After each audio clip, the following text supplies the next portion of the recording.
Shalom saudaraku yang dikasihi Tuhan. Kembali di minggu yang pertama di November ini kita ada sebagaimana kita ada. Dan sampai saat ini kita boleh kuat, sehat, diberkati Tuhan. Ini bukan karena kuat dan gagah kita, bukti kebesaran Tuhan.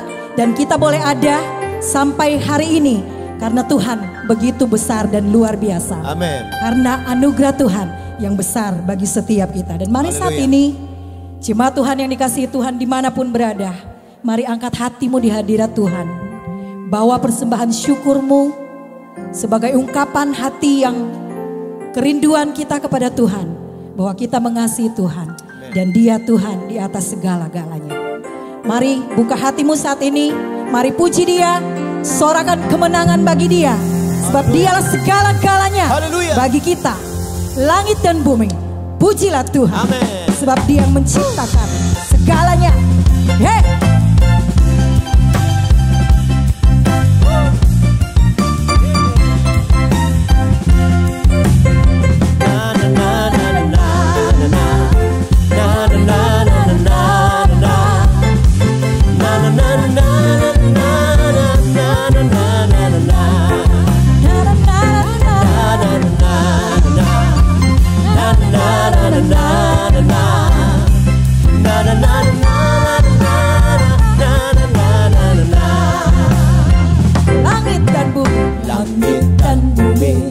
Pujilah Tuhan, sebab Dia ciptakan semuanya. Keagungannya mengatasi langit bumi. Sembah sujud di hadapannya. Langit dan bumi, langit dan bumi, pujilah Tuhan. Sebab Dia ciptakan semuanya. Keagungannya mengatasi langit bumi. Sembah sujud di hadapannya. Mari puji Dia. Ku puji, ku sembah, ku puji, ku sembah Yesus Kristus Sang Penebus. Ku puji, ku sembah, ku puji, ku sembah Yesus Tuhan dan Rajaku. Mari puji, puji Dia. Puji, ku sembah, kami puji, ku sembah Yesus Kristus Sang Penebus. Ku puji, ku sembah, ku puji, ku sembah Yesus Tuhan dan Rajaku. Na na na na na na na na na na na na na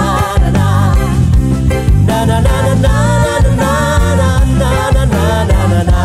One more na na na na na na.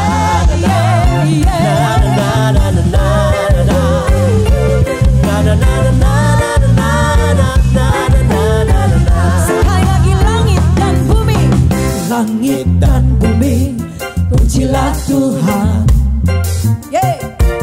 Sebab Dia ciptakan semuanya. Keagungannya, keagungannya mengatasi langit bumi. Mari sembah, sujud, sembah di hadapannya. Sekali lagi, langit dan bumi, pujilah Tuhan. Oh, sebab Dia ciptakan semuanya. Keagungannya, keagungannya mengatasi langit bumi. Sembah sujud di hadapannya. Mari puji Dia. Sembah, ku puji, ku sembah Yesus Kristus Sang Penebus. Mari puji Dia. Sembah, ku puji, ku sembah Yesus Tuhan dan Raja.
Segala puji, hormat, kemuliaan, keagungan, kejayaan kami persembahkan hanya bagi Engkau yang punya segala-galanya dalam hidup kami.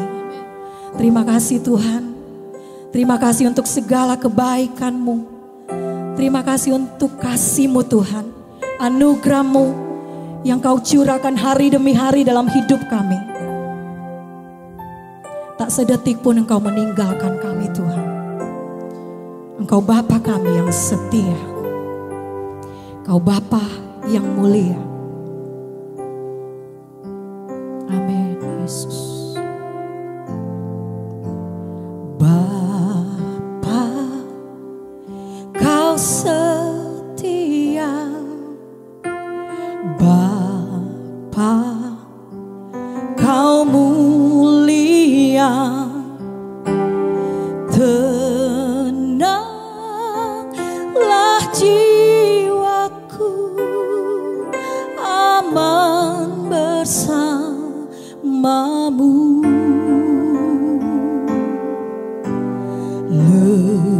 Lebih dari harta, Kaulah segalanya. Tenanglah jiwaku dalam hadirat-Mu. Bersama nyanyikan. Kau tunjukkan kasih setiamu.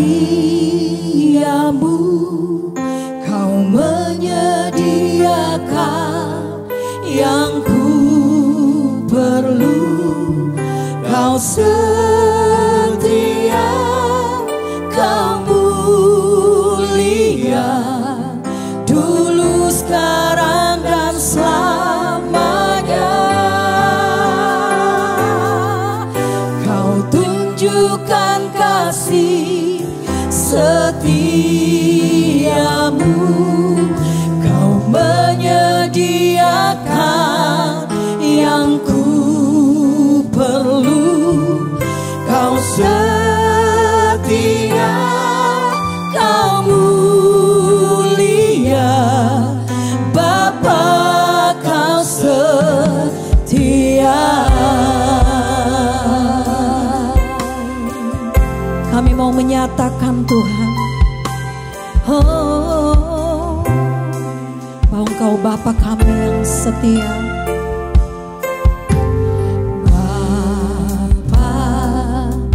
Kau setia, Bapa, Kau mulia. Tenanglah jiwaku, aman bersamamu. Lebih dari harta, Engkaulah segala-galanya dalam hidup kami Tuhan. Kami tenang dan aman bersamamu Tuhan, dalam naungan-Mu Tuhan, dalam hadirat-Mu Tuhan. Kau tunjukkan kasih setiamu. Kau menyediakan yang ku perlu. Kau setia, Kau mulia, dulu, sekarang, dan selamanya.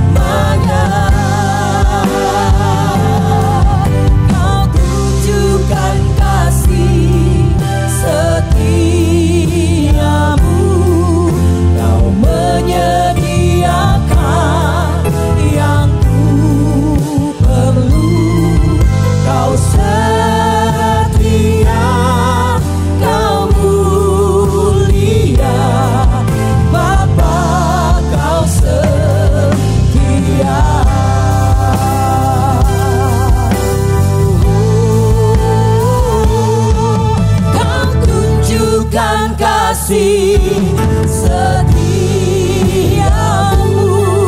kau menyediakan yang ku perlu. Kau setia, kau mulia, dulu, sekarang, dan selamanya. Kau tunjukkan kasih setiamu, kau menyediakan yang ku perlu. Kau setia, kau mulia, Bapa, kau setia. Lagi katakan, kau tunjukkan kasih setiamu, kau menyediakan yang ku perlu. Kau setia, kau mulia, dulu, sekarang, dan selamanya. Kau tunjukkan kasih setiamu, kau menyediakan yang ku perlu. Katakan, kau setia, kau mulia, Bapa, kau setia. Kau setia, kau setia, kau mulia, Bapa, kau setia. Kau setia, kau setia, kau mulia, Bapa, kau setia.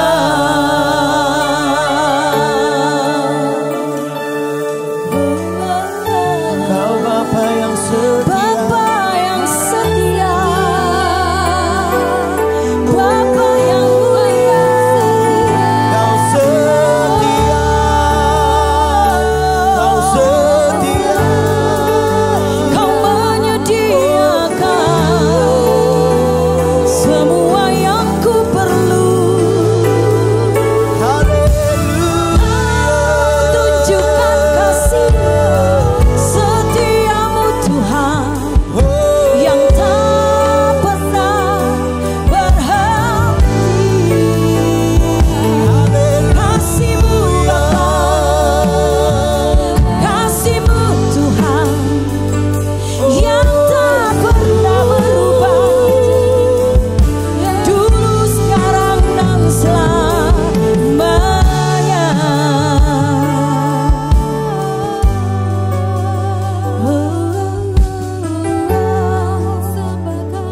Selama-lamanya Engkau yang terbaik.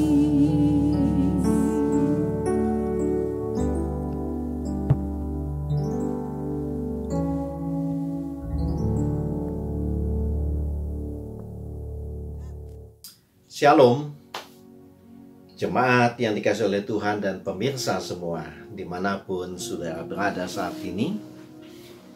Kita ketemu lagi hari ini dan saya percaya semua kita di dalam pemeliharaan Tuhan semuanya. Saudara yang dikasihi oleh Tuhan Yesus, di dalam Lukas pasal yang ke-13 di ayat 22 diceritakan pada suatu ketika dalam perjalanan Yesus bersama dengan banyak orang yang mengikuti dia mengajar baik dari kota-kota ke desa-desa, dan ada seorang bertanya kepada Yesus dalam ayat yang ke-23 dari Lukas pasal 13. Orang itu bertanya, "Tuhan, sedikit sajakah orang yang diselamatkan?" Lalu Yesus menjawab dalam ayat yang ke-24, Jawab Yesus kepada orang-orang di situ, "Berjuanglah untuk masuk melalui pintu yang sesak itu. Sebab aku berkata kepadamu, banyak orang akan berusaha untuk masuk, tetapi tidak akan dapat." Nah, saudara, berangkat daripada ayat ke-24 daripada Lukas 13 ini, maka sampai dengan hari ini ada banyak orang terus berjuang, karena memang ada kata-kata berjuanglah untuk masuk melalui pintu yang sesak itu, untuk mendapatkan keselamatan.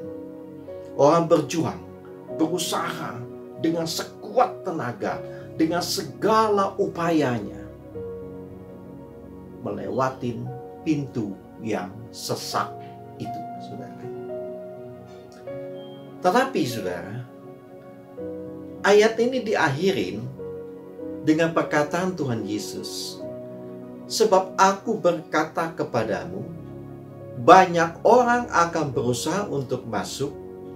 Sama-sama baca dengan saya, "tetapi tidak akan dapat." Ya, Yesus berkata bahwa banyak orang akan berusaha untuk masuk melewati pintu yang sesak itu, tetapi tidak akan dapat. Artinya, upaya itu adalah sebuah kesia-siaan. Nah, saudara, saya akan sedikit mengajak saudara kita merenungkan, ya, bahwa ternyata saya perhatikan di dalam Lukas pasal 24 ini, kata pintu di situ dalam Alkitab terjemahan bahasa Inggris King James Version dikatakan tidak memakai kata door, ya, pintu itu kan bahasa Inggrisnya door, tetapi menggunakan kata gate. Gate ini lebih tepat sebetulnya adalah sebuah gerbang. Jadi Lukas 13 ayat 24 ini sebenarnya lebih tepat berkata, kalau kita mengacu dari terjemahan bahasa Inggris, berjuanglah untuk masuk melalui gerbang yang sesak itu. Nah, kalau kita melihat gerbang itu sebenarnya apa? Gerbang itu adalah sebuah gambaran di dalam hukum Taurat, tempat penghukuman. Saya bacakan kepada saudara dari Ulangan 17 ayat 5. Perhatikan baik. Ulangan 17 ayat 5. "Maka engkau harus membawa laki-laki atau perempuan yang telah melakukan perbuatan jahat itu keluar pintu gerbang. Kemudian laki-laki atau perempuan itu harus kau lemparin dengan batu sampai mati." Iya, saudara. Berarti di dalam hukum Taurat, gerbang ini, ya, pintu gerbang ini adalah tempat membawa orang-orang yang telah melakukan perbuatan jahat, orang-orang berdosa, untuk dilemparin dengan batu sebagai eksekusi hukuman atas perbuatannya itu. Di mana dilakukan? Ya, di pintu gerbang itu. Nah, saudara, ini cuman saya memberikan sebuah gambaran, ya, bahwa pintu gerbang ini di mana banyak orang yang berlomba-lomba, ya, untuk memasuki pintu gerbang yang sesak ini. Tetapi ternyata Yesus sendiri katakan, ya, tetapi tidak akan dapat untuk masuk ke sana, ya. Di dalam terjemahan Alkitab bahasa Indonesia masa kini dikatakan, ya, bagian terakhir dari Lukas 13 ayat 24 ini, "Sebab ingat, banyak orang berusaha masuk tetapi tidak dapat." Ya, tidak dapat masuk. Lalu saudara bilang, "Loh, ini bagaimana?" Sama seperti pertanyaan orang yang bertanya kepada Yesus, di dalam ayat yang ke-22 tadi. Sangat sedikit orang yang diselamatkan. Bahkan kalau kita tadi pelajarin dalam ayat 24, bukan sangat sedikit, tetapi tidak ada. Karena tidak ada orang yang dapat lolos melalui pintu gerbang itu, saudara. Tapi hari ini saya mau kasih tahu dengan saudara, ada kabar baik, saudara. Ada kabar baik untuk saudara semuanya. Ya. Kabar baiknya adalah saudara tidak usah berdesak-desakan untuk melalui pintu gerbang yang sempit itu. Sama-sama kita akan baca, ya, apa yang ditawarkan oleh Yesus di dalam Yohanes 10 ayat yang ke-9. Kita baca sama-sama. Yohanes 10 ayat yang ke-9. Ya. Sama-sama kita baca dengan suara keras. 2, 3, 4. Akulah pintu. Barang siapa masuk melalui aku, kata Yesus, ia akan selamat dan ia akan masuk dan keluar dan menemukan padang rumput. Haleluya. Mari kita tepuk tangan buat Tuhan Yesus, saudara. Ya. Dia sendiri berkata bahwa akulah pintu. Dan uniknya, saudara, kalau saya lihat lagi dalam terjemahan bahasa Inggrisnya, Yohanes 10 ayat 9 ini, dia di sini tidak menggunakan kata gate, tapi menggunakan kata door. Inilah pintu. Ya. Saudara mau lewat gerbang yang sempit dan sesak itu, di mana tidak ada seorang pun dapat melaluinya. Perjuangan saudara untuk mencapai keselamatan melalui usaha saudara, melalui hukum agama, atau saudara mau menerima tawaran Sang Juru Selamat itu. Akulah pintu. Barang siapa masuk melalui aku, ia akan selamat dan ia akan masuk dan keluar dan menemukan padang rumput. Pada bagian lain dia berkata, akulah jalan dan kebenaran dan hidup. Tidak ada satu orang pun sampai kepada Bapa jikalau tidak melalui aku. Saudara yang hari ini sudah lelah berusaha dengan kekuatanmu, dengan usahamu, dengan melakukan segala kewajiban-kewajiban hukum-hukum Tauratmu. Hari ini ada tawaran Sang Juru Selamat itu. Marilah engkau yang letih lesu dan beban berat, aku akan memberikan kelegaan kepadamu. Ya. Engkau dapat melalui pintu, yaitu dirinya sendiri, saudara. Satu hari saya teringat ada sebuah cerita. Ada sebuah kapal, banyak penumpang dalam kapal itu. Dia melewati sebuah samudera yang luas sekali. Tiba-tiba ada badai, angin, topan yang menerpa samudera itu. Kapal itu hampir tenggelam. Bahkan kapal itu sudah bocor. Air sudah mulai masuk kemana-mana. Tidak ada lagi harapan kapal itu dapat selamat di tengah-tengah samudera yang luas itu.